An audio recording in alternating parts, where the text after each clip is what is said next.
এই আলীনগর, জঙ্গল সলিমপুর, এই জায়গাটা আর কোনো বিচ্ছিন্ন সন্ত্রাসীদের এলাকা থাকবে না, অভয়ারণ্য থাকবে না।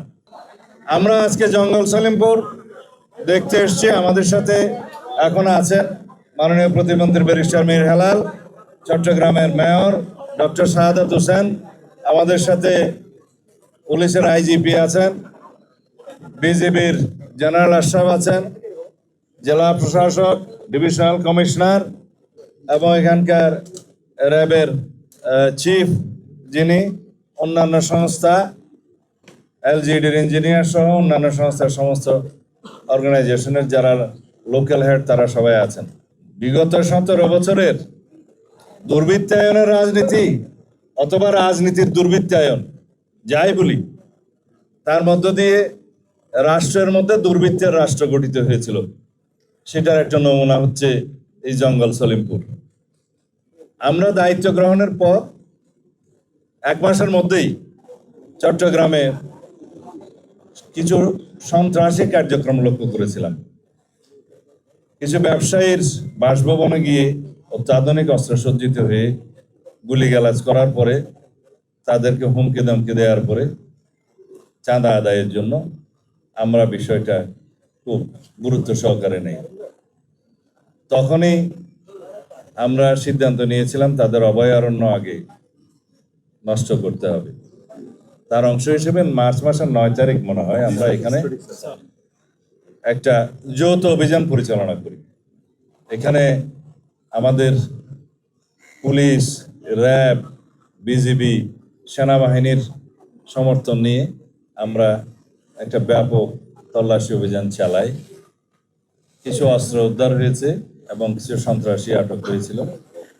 তবে আমাদের লক্ষ্যমাত্রা অনুযায়ী আমরা সেটা করতে পারিনি, কারণ কোনো না কোনো কারণে হয়তো এই তথ্যগুলো ফাঁস হয়ে যাওয়ার কারণে তারা আগে থেকে সাবধান হয়ে গিয়েছিল বলে আমার মনে হয়। যাই হোক, এখানে যে সিসিটিভি ক্যামেরা বসিয়ে, বিভিন্ন পাহারাদার বসিয়ে যেভাবে এলাকাগুলো তারা নিয়ন্ত্রণে রেখেছিল, সেগুলো ভেঙে দেওয়া হয়েছে। কিন্তু আমরা অবাক হয়ে গেলাম যে রাষ্ট্রের বিরুদ্ধে চ্যালেঞ্জ ঘোষণা করার মতো সন্ত্রাসীদের দুঃসাহস কিভাবে হলো। তারা এই রাস্তা কেটে ভেকু নিয়ে এসে, বুলডোজার নিয়ে এসে র্যাবের আন্ডার কনস্ট্রাকশন ক্যাম্প ভেঙে দেওয়ার সাহসটা থেকে পায়। তাদের সাথে কারা জড়িত, এই জায়গার জমি দখলের সাথে কারা জড়িত, এগুলো আমরা এখন ফাইন্ড আউট করেছি। আজকে 12টার সময় আপনাদের সাথে বা 12টার পরে কথা হতে পারে, আবার সার্কিট হাউসে আমরা একটা সমন্বয় সভা করব সকল বিভাগীয় প্রধানদের নিয়ে। এখানে কিছু আমরা বাস্তব চিত্র, ড্রোন চিত্র, সড়ক যোগাযোগের চিত্র, এগুলো দেখেছি।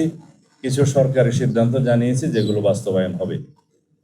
সলিমপুর ইউনিয়ন পাশে সীতাকুণ্ডের সাথে যোগাযোগ, বাটিয়ারের সাথে যোগাযোগ, হাটাজারি বাইপাসের সাথে যোগাযোগ এবং চট্টগ্রাম কক্সবাজার মহাসড়কের সাথে যোগাযোগ কিভাবে স্থাপন করা যায়, কিভাবে রোড নেটওয়ার্ক স্থাপন করা যায়, এবং এখানে আমাদের যে পুলিশের জন্য, বিজিবির জন্য, র্যাবের জন্য, অন্যান্য বাহিনীর জন্য এবং সেনা নিবাসের জন্য কি কি ফ্যাসিলিটিস ক্রিয়েট করা যায়, সেই বিষয়ে আমরা কথা বলেছি, এগুলো পরিকল্পনা করছি। তবে স্থানীয় অধিবাসী যারা বিভিন্নভাবে এখানে কোনো না কোনো কারণে বসতি স্থাপন করতে বাধ্য হয়েছে, অস্থায়ীভাবে বা রিহেবিলিটেটেড হয়েছে বিভিন্ন কারণে, তাদেরকে কিভাবে পুনর্বাসন করা যায় সেটা আমরা একটা পরিকল্পনা করব।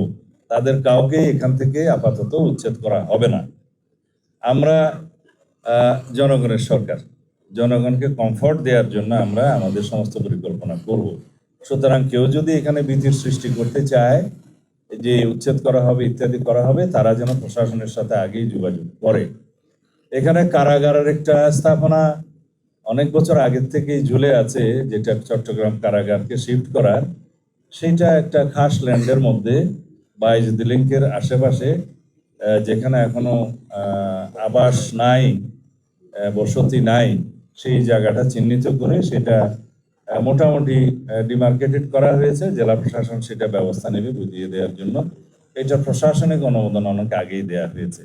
আপাতত এইটুকু। আমরা আপনাদের সবার সহযোগিতা চাই। এই আলীনগর, জঙ্গল সলিমপুর এই জায়গাটা আর কোনো বিচ্ছিন্ন সন্ত্রাসীদের এলাকা থাকবে না, অভয়ারণ্য থাকবে না।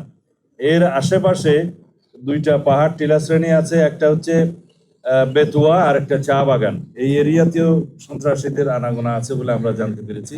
এখান থেকেও তাদেরকে উচ্ছেদ করা হবে। তবে সাঁড়াশি এবং যৌথ অভিযানের মাধ্যমে, পরিকল্পিত অভিযানের মাধ্যমে সারা দেশব্যাপী মাদক, সন্ত্রাস, জুয়া এবং চাঁদাবাজি এই চারটাকে আমরা অ্যাড্রেস করব অত্যন্ত গুরুত্ব সহকারে। এগুলোকে আমরা নির্মূল করার চেষ্টা করব। তার জন্য আমরা আইনি সংস্কার করছি, কারণ দেখা যায় 1867 সনের জুয়া আইনের মধ্য দিয়ে জুয়াকে নিয়ন্ত্রণ করা যাচ্ছে না। এখন জুয়া, অনলাইন জুয়া, অফলাইন জুয়া, বিভিন্ন রকমের মডারেট জুয়া এবং বেটিং এগুলো চালু হচ্ছে। এটা চালু হয়েছে অনেক বছর আগে থেকে।